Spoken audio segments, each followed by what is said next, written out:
L'édition 2000 du Salon de Genève n'a pas manqué de nouveautés marquantes.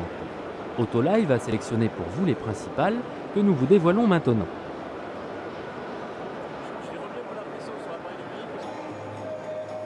Sur le segment des 4x4 de loisirs, Mazda inaugurait le nouveau Tribute qui sera commercialisé en septembre avec deux motorisations, un 2 litres 4 cylindres de 124 chevaux et un V6 3 litres de 197 chevaux.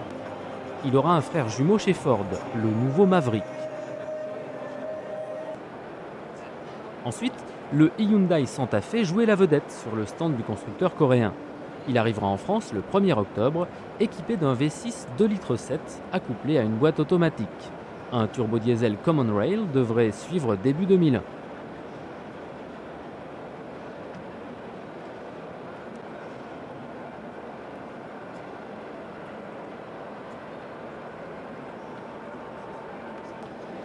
« 4x4 toujours, Toyota dévoilait la nouvelle version de son RAV4, le roi de la catégorie.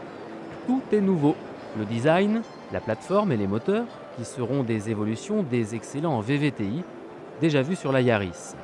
Les carrosseries 3 et 5 portes seront proposées dès le début de sa commercialisation.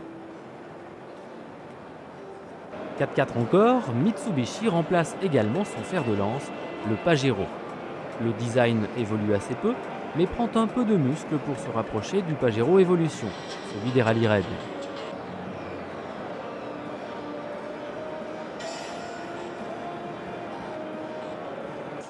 Dernier 4x4 avec Audi qui présentait la nouvelle A6 Allroad Quattro.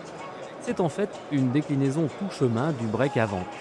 Deux motorisations sont prévues, elles devraient satisfaire les plus exigeants. Il s'agit du 2 litres 7 biturbo de 250 chevaux, déjà monté sur la S4, et du V6 TDI de 180 chevaux. Dans le monde du prestige, Rolls-Royce présentait deux nouveautés en même temps. La Park World et la version rallongée de la Silver Seraph, avec bois et cuir à profusion. La nouvelle corniche reprend elle aussi les lignes de la Silver Seraph avec la même qualité de bois précieux. Sur le stand Opel, on pouvait contempler pour la première fois l'Agila, version clonée avec le nouveau Wagon R Plus de Suzuki. Les deux voitures devraient paraître en même temps vers le mois de mai. L'Opel offrira le choix entre deux motorisations essence, alors que le Suzuki devra se contenter d'un seul bloc. L'autre curiosité du stand Opel était l'Omega V8, héritière de la Lotus Omega. Cette berline sera propulsée par le gros V8 qui équipe le Chevrolet Corvette, mais dans une version dégonflée à 310 chevaux au lieu des 344 d'origine. A priori, il devrait malgré tout en rester suffisamment pour que les sensations soient au rendez-vous. Sur le segment des grands monospaces, voici la nouvelle version du Ford Galaxy, fabriqué en commun avec Volkswagen. Le dessin des feux avant rappelle celui des Cougar, Focus et Puma. L'intérieur a également été modifié, mais là on se croirait plutôt chez Volkswagen, ce qui n'est pas un reproche. Enfin, chez Toyota, apparaissait le nouveau Previa, qui n'a plus rien à voir avec le précédent monospace de la marque. La face avant est particulièrement réussie et lui donne presque un air agressif. Il sera commercialisé début juin avec un 4 cylindres 2 litres 4 de 156 chevaux.